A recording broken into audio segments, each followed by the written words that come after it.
Aunt and cousin demanded I give them my newborn baby because I'm too poor to be a good mother.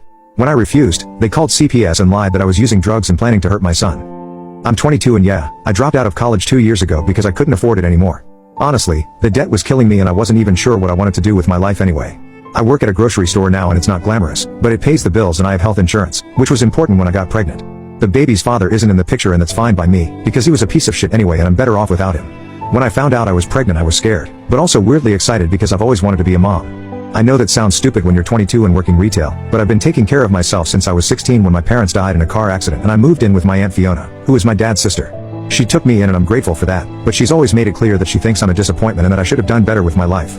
The thing is, Fiona has this daughter Penny who is 28 and married to this guy Owen, and they've been trying to have kids for like 5 years now and it's just not happening for them. They've done fertility treatments and IVF and all that expensive stuff and nothing works, and Penny is basically obsessed with having a baby.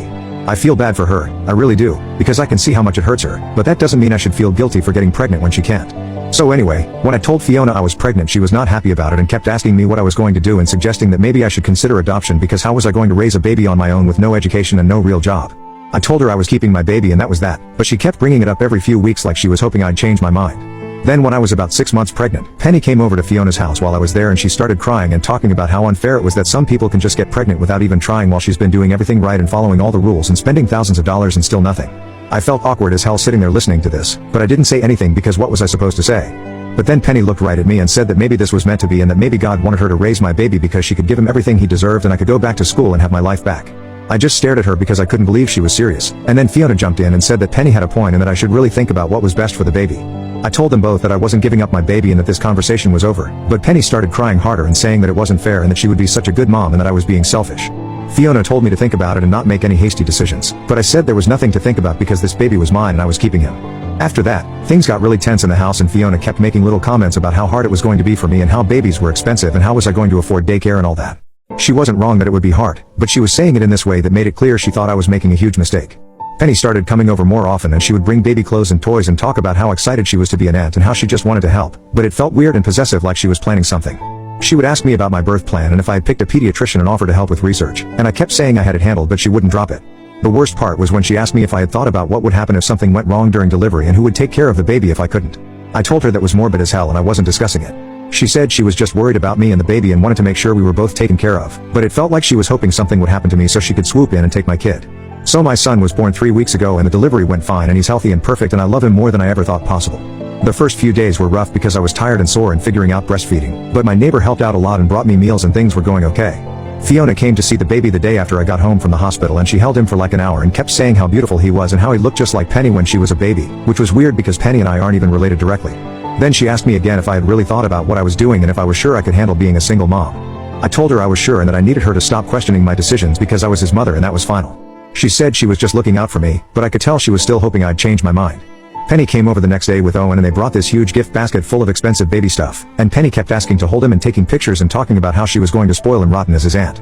Owen seemed uncomfortable with how intense she was being, but he didn't say anything. Then Penny asked me if I had thought any more about our conversation and I said what conversation, and she said about letting her and Owen adopt the baby. I told her I thought we had settled this months ago and that I wasn't giving up my son, and she started crying again and saying that I was being cruel and that she would love him so much and give him opportunities that I never could. I got really angry then and told her that she needed to leave my house and stop asking me about my baby because he wasn't hers and never would be. She said I was being selfish and that I didn't understand what it was like to want something so badly and not be able to have it, and I said that didn't give her the right to my child. Fiona jumped in and said that Penny was just emotional and that I should be more understanding, but I said I was done being understanding and that they both needed to accept that this baby was mine and stop trying to guilt me into giving him away. Penny left crying and Owen followed her, and Fiona stayed behind to tell me that I was breaking her daughter's heart and that the least I could do was consider what was best for everyone involved. I told her the only person I needed to consider was my son and that what was best for him was staying with his mother who loved him. She said that love wasn't enough and that Penny and Owen could give him stability and a real family and college funds and all the things that I couldn't provide. I said that I was his real family and that I would figure out the rest and that this conversation was over. Things were quiet for about a week after that and I thought maybe they had finally gotten the message, but then last Monday I was at home with the baby when there was a knock on my door and it was a social worker from Child Protective Services saying they had received a report that I was using drugs and planning to harm my baby. I felt like I was going to throw up because I had never used drugs in my life and the idea that someone would say I was planning to hurt my son made me physically sick. The social worker was actually really nice and professional and she explained that they had to investigate all reports, but that she could tell right away that the accusations were probably false because I was clearly taking good care of the baby and he was healthy and well fed. She still had to do a full investigation though, so she looked around my apartment and asked me a bunch of questions and had me take a drug test which came back clean, obviously. She said that whoever made the report claimed that I had been seen doing drugs and had told someone that I regretted having the baby and wished he would just disappear. I knew immediately that it had to be Fiona or Penny who made the report because they were the only ones who had been pressuring me about the baby, and they were probably hoping that CPS would take him away so Penny could adopt him. The social worker said that false reports were unfortunately common in custody disputes and family situations, and that she could tell this was probably one of those cases. The investigation took 3 days, and it was the worst 3 days of my life because I was terrified that they were going to take my baby away from me even though I knew I hadn't done anything wrong. I couldn't eat or sleep, and I just held him and cried and promised him that I would never let anyone take him away from me. Finally, the social worker called and said that the case was being closed because there was no evidence of any wrongdoing and that the report appeared to be false. I knew it was Fiona, but I couldn't prove it, so I decided to just cut them off completely. I packed up all the baby stuff that Penny had bought and dropped it off at Fiona's house with a note saying that I didn't want them in my life anymore and that they were not welcome around my baby. Fiona called me that night screaming about how I was being dramatic and that she was just trying to help and that I was making a huge mistake. I told her that I knew she or Penny had called CPS and that what they did was unforgivable and could have ruined my life and taken my baby away from me. She denied it at first, but then she said that maybe someone was just concerned about my ability to take care of a baby and that if I had nothing to hide then I shouldn't be upset about the investigation. I said that making false accusations to CPS was illegal and that I never wanted to see her again. She started crying then and saying that I was all the family she had left after my parents died and that she loved me and just wanted what was best for everyone. I told her that if she loved me she wouldn't have tried to destroy my life and take my child away and that what she did was evil and I would never forgive her. Penny got on the phone then and started screaming at me that I was ruining her life and that I was a selfish bitch who didn't deserve to have a baby when she couldn't. She said that she would be a better mother than me and that my son would be better off with her and Owen and that I was going to mess up his life because I was too young and stupid and poor to raise him properly. I completely lost it then and started yelling back that she was a psychotic baby-stealing lunatic and that if she ever came near me or my son again I would call the police and get a restraining order. I said that just because she couldn't have kids didn't mean she could steal mine and that she needed serious mental help. Fiona got back on the phone and told me I was out of line and that Penny was just hurting and that I should apologize, but I hung up on her and blocked both of their numbers. It's been a week since then and I keep getting messages from other family members saying that I'm being too harsh and that Fiona and Penny are family and that I should forgive them and work things out. They say that Penny is devastated and that Fiona is heartbroken and that I'm tearing the family apart over a misunderstanding. But I don't think it was a misunderstanding at all. I think they called CPS hoping that my baby would be taken away so Penny could adopt him, and I think that's sick and twisted and unforgivable. I love my son more than anything in the world and I would do anything to protect him, and right now that means keeping him away from people who think they have a right to him just because they want him. I know I'm young and I don't have a lot of money, but I love him and I'm a good mother and that should be enough. Fiona keeps saying that I'm making a mistake and that I'll regret cutting off my family, but I think the only mistake I made was trusting them in the first place and not seeing how far they were willing to go to get what they wanted. I guess what I'm asking is, am I the asshole for refusing to forgive them and cutting them off completely, or am I justified in protecting my son from people who tried to have him taken away from me? I feel like I'm going crazy because some family members are telling me different things and I don't know what to believe anymore. So Ida? Update 1. I posted this a couple days ago and got a lot of responses, and I wanted to update because some things have happened since then that make me even more sure I made the right decision. Some people asked about my neighbor who helped me after the baby was born, and yes, she's amazing.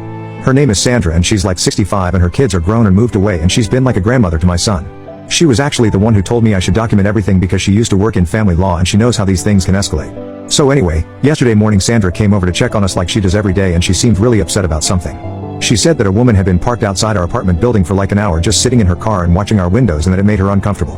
I looked outside and sure enough there was Penny's car parked across the street and I could see her sitting in the driver's seat just staring at our building. I felt sick to my stomach because I realized she had probably been watching us for who knows how long and I hadn't even noticed. Sandra said she was going to call the police if Penny didn't leave, but I said let me try to handle it first, so I went downstairs and walked over to her car. When she saw me coming she rolled down the window and started crying immediately. She said she just wanted to see the baby and that she missed him and that she was sorry about everything that happened. I told her that she needed to leave and that she was scaring me by sitting outside my home watching us, and she said she wasn't trying to scare me, she just wanted to talk. I said we had nothing to talk about and that she needed to stay away from me and my son or I was going to call the police and get a restraining order. She started sobbing then and saying that she loved the baby and that she just wanted to be part of his life and that it wasn't fair that I got to be a mother when she couldn't.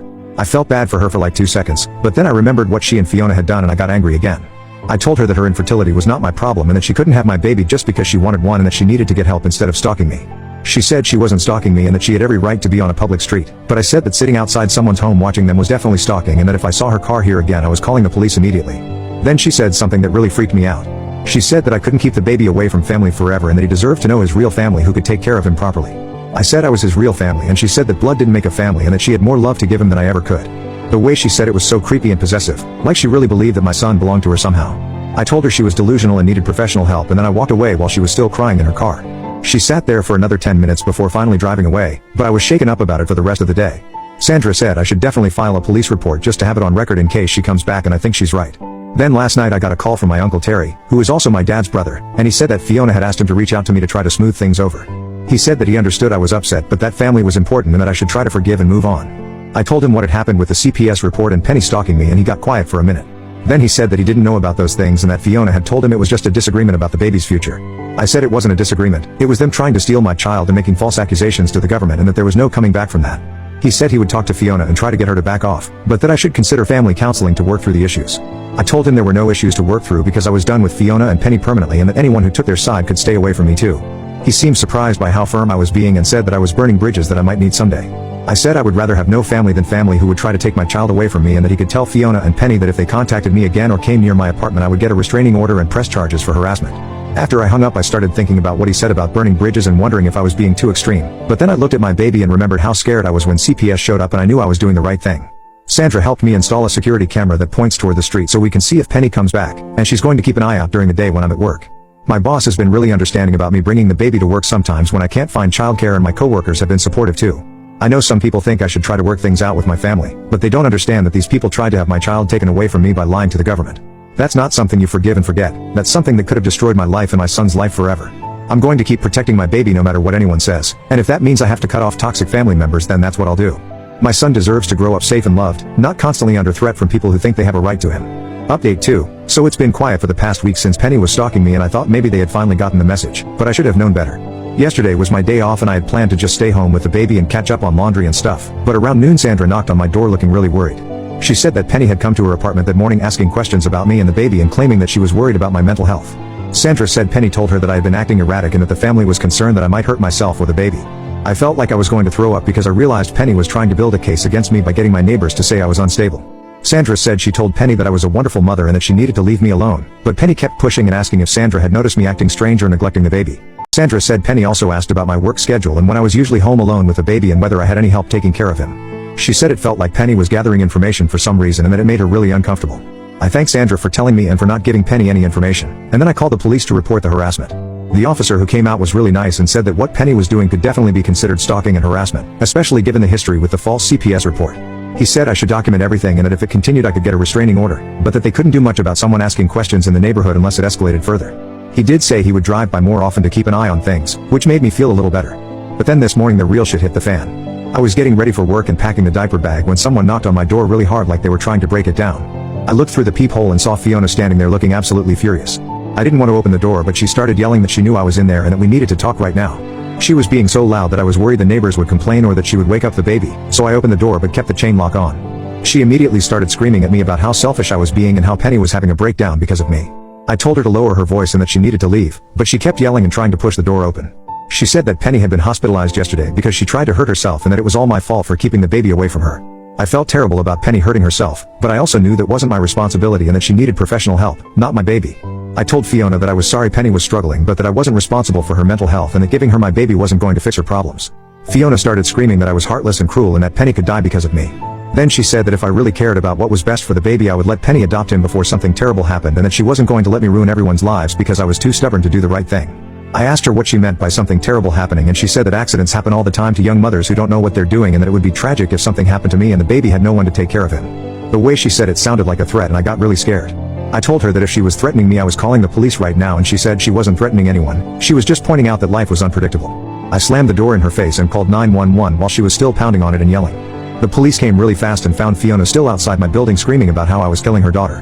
They talked to her for a while and then came up to talk to me and I told them everything that had happened including the veiled threat about accidents happening to young mothers. The officer said that was definitely threatening language and that combined with the stalking and harassment it was enough for a restraining order. They arrested Fiona for disturbing the peace and threatening behavior and I gave them a full statement about everything that had happened over the past month. The officer said that they would recommend that I get an emergency restraining order against both Fiona and Penny and that I should talk to a lawyer about pressing charges. I called in sick to work because I was too shaken up to leave the baby and I've been a nervous wreck all day jumping at every sound. Sandra came over and stayed with me for a while and helped me research lawyers who handle restraining orders and family harassment cases. I found one who specializes in this kind of thing and has an appointment available tomorrow morning. Sandra is going to watch the baby while I go meet with her because I don't want to take him out in public until I know Fiona and Penny can't get near us.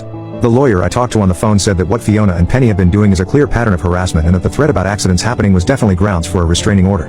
She said that false CPS reports combined with stalking and threats often escalate and that I was smart to document everything. She also said that I should consider moving if possible because people who are this obsessed with getting a child sometimes don't stop even with restraining orders in place. That terrifies me because I can't afford to move right now and I don't have anywhere else to go. I keep thinking about what Fiona said about accidents happening and wondering if she was really threatening to hurt me or if she was just trying to scare me. Either way I don't feel safe anymore and I'm afraid to be alone with a baby. I never thought my own family would try to destroy my life over a baby, but I guess I didn't really know them at all. The Fiona who raised me after my parents died would never have done something like this, but maybe that person never really existed. I'm going to get that restraining order tomorrow and press charges if the lawyer thinks I have a case. I'm also going to ask about moving the case to family court because I'm worried they might try to use Penny's suicide attempt to claim I'm an unfit mother for some reason. This whole situation is insane and I can't believe it's my real life, but I'm going to fight for my son no matter what it takes. He's innocent in all this and he deserves to be safe and protected from people who would use him as a pawn in their sick games. I'll update after I meet with the lawyer tomorrow, assuming nothing else crazy happens between now and then. Thank you to everyone who has been supporting me through this nightmare. It really helps to know that I'm not crazy and that other people understand how messed up this situation is. Final update, I met with the lawyer and got the emergency restraining orders approved for both Fiona and Penny, and I wanted to give you guys one last update because some people have been asking what happened. The restraining orders were pretty easy to get because I had all the documentation and the police reports, and the lawyer said it was one of the clearest cases of harassment she had seen. Both Fiona and Penny have to stay at least 500 feet away from me and my son, and they can't contact me directly or through other people.